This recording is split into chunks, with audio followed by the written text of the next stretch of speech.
There are two really consistent workforce changes I'm seeing across the region. The first is that there's a skills shortage in every territory we speak to. And the second is a very clear message through our hopes and fears survey data that money matters to employees, but so does meaning. Well, maybe three changes that I want to call out. The first being technology, that has been and is still very much impacting roles, but also how work is done. Very much linked to that is number two is employee expectations. There is a greater set of higher expectations by employees of their employer and their bosses.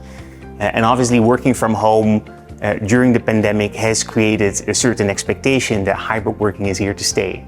And employees in Singapore have indicated they really don't want to go back to the office full time, so hybrid working is definitely something we need to consider.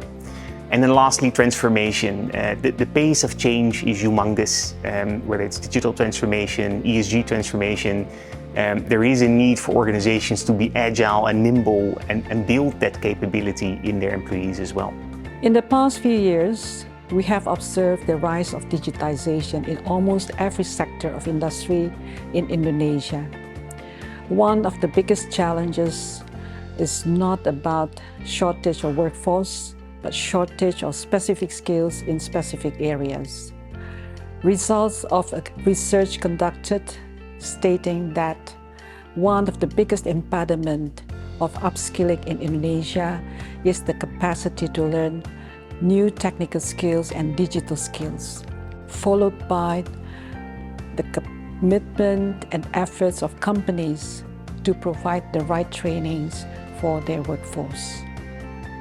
With the digitization, we also see more and more employees shifting their relationship with their employers from what used to be a more transactional relationship to a more value and experience-driven. They would like to build their career and capabilities in the organization. They want to work for companies that reflects their purpose and their values. I think the biggest challenge at the moment is the retention and attraction of employees.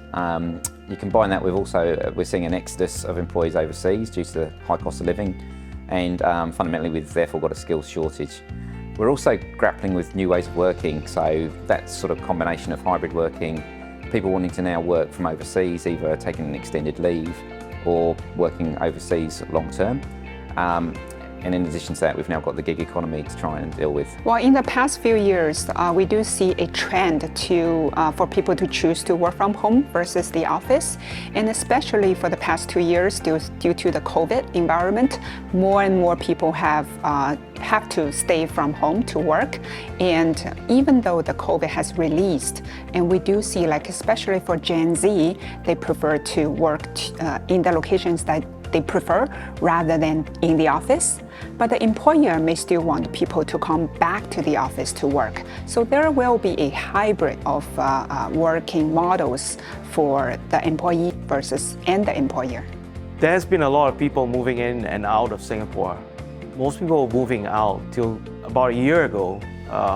People are moving now into Singapore from Shanghai and Hong Kong, mostly regional roles being based out of Singapore. What I'm seeing changes that's happening in the Malaysian market is that post-pandemic, the labour market is recovering. And we're seeing a lot of companies hiring new headcounts in order to meet the business demands.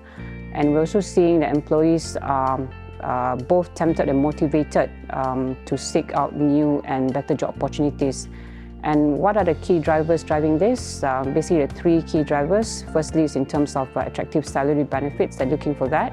Secondly, they're looking for better work-life balance. And thirdly, they are looking for organizations where there is strong management. I am now observing there are a lot of movements in Japan regarding workforce change.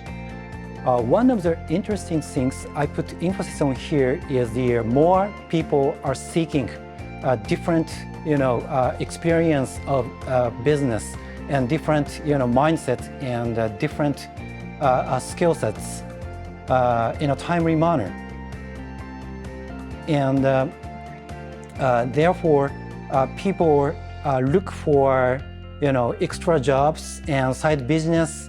In the meantime, they would like to continue the current job.